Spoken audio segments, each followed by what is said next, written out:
We've been hearing about Brexit here. Aotearoa has a record number of people coming to live here, higher, apparently, than the UK and Australia. But first, I want to go around the panel.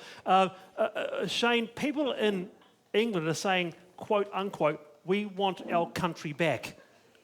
Are you hearing the same thing here? Sure, we have our country back. In fact, New Zealanders are coming home to be part of our country. Figures to May last year, 68,400 net migration gain. That's the number that you see on the headlines. But the majority of that are actually temporary. They will eventually go back to where they come from. Too many. 68, 70,000 a year. I disagree. Too much. No, I disagree. If we look at a large part of them are international students. Now, they're going to contribute $1 billion in university fees in the last year and $3 billion to our export economy. They're a very important part of our economy. This will be an election issue next year. Right. Immigration. What do you reckon? Take our country back. What are you hearing? Oh, look, if we've got gaps in industry, we need to fill them. So, you know, and let's face it, we're all migrants or descendants of migrants. So it would be silly of us to say, you know, migrants aren't welcome. I think that they add a rich cultural diversity to New Zealand. What are your people in your electorate saying to you about this? Oh, in terms of the Tai Tokiro, migration isn't really big on our issue list because, you know, we're not going to actually have migrants move into Tai Tokiro electorate. They'll move into Northland, but the Tai Tokiro electorate themselves are more interested in the issues such as housing and education and health. You know, and those are big issues for us up there in the north. All right, what about you, Marama? Take our country back. That's what's happening. Will we hear that here next year? Oh, we probably will hear that here and probably be perpetuated by this group over here.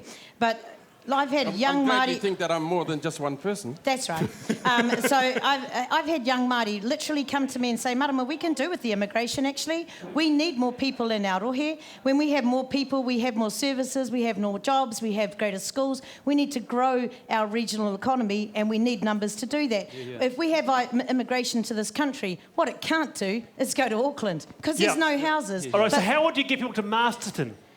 Because Marston's a beautiful place. We just need to show them a photo. Anyone who sees Marston's going to go, hell yes, I'm going there. All right. That's right. All right, OK, what about you? Pita, New Zealand first. Yes? Take our country back. Is Marama right? No. Yes, no, I am. She's not right. Show them a photo. Look, what this country is facing is the result of unbridled immigration. We're not saying, New Zealand First is not saying that we shouldn't have immigration, but if we're going to have it, we should be having people that we need. That's not true. true. Not what other countries need. It's not true. Which is to get rid of their... Michael Woodhouse said to you guys, what you're doing is you're doing thinly veiled xenophobic rhetoric. That's what we're hearing from you guys. Well, people like him would use that sort of a language to divert the real argument. But is that what you're doing, though? We don't have the infrastructure to have the number of people that are coming into this country. Look, the housing market hasn't been blown out by immigrants. The housing market has been blown out by everyday Kiwis. Mr. Reti referred to the number of students that are coming in.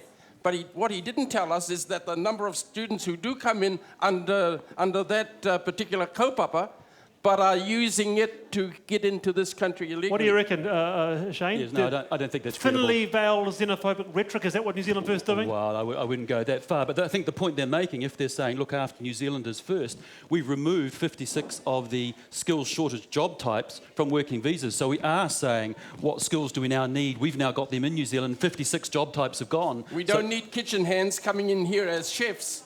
All right, before we go to Ali, what about Pauline Hanson has been elected in Australia. Extraordinary. Just quickly around the panel. Yeah, she should have kept on selling her fish and chips, but even then I wouldn't have gone and bought them. Yeah. Does she have extremist views? Yeah, what does it say about Australia if they're going to vote someone like her in? What about you, Marama? Yeah, I don't understand it at all. I agree with Calvin on this one. Pauline Hanson has extreme views about with a racial agenda that puts Indigenous people and people of other ethnicities in a box and tells them they're not good enough, and that's nothing that I'm ever going to support. Do you agree with that? What do you reckon? What do you make of Pauline Hanson? Obviously, people see it as an issue, and that is why they're voting the way that they are. Does she have extremist views? Oh, yes. She certainly has. All right, let's go to Ali. We're really lucky to have with us today Raybon Khan, social commentator and comedian, to discuss this issue because many years ago he came here from Masterton.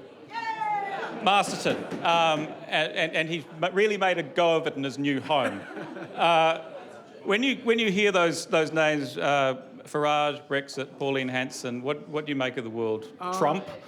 Well, I guess the British example is one that really sounds really extreme, because you're at this whole level of racism in Britain at the moment where it's so extreme they're actually racist against other white people. And that's next... Poland, the Poles. Yeah, that's next level.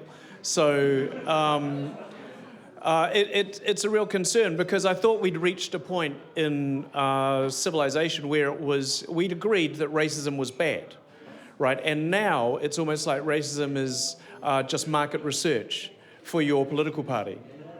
I was going to say that because we've got the panel are playing quite nice at the moment, but if you were running a failing political party, wouldn't it be tempting to reach towards a little bit of a tin of racism to see how it worked for you? Yeah, I think it's easier for some than others. And in a way, I don't know, yeah, it comes up, and you know, the fact that that Brexit happened, Farage has been legitimised, and all of those far-right parties are just going to feel a lot more okay with being out in the open. You know, there's no sort of embarrassment now. Do you think the politics of racism, and when it creeps into the way we discuss things, is damaging to a society? Well, yeah, because I have to come from the starting point that racism is bad. And I don't know if that's just self-interest. Like, I also wonder, just once I'd like to be on TV and not be asked about immigration. But, you know, it is, so if I start from that point, and then other people come from a different thing where racism is sort of more of a, you know, something they actually argue with and tap into, it's very hard to, it's hard to argue with that.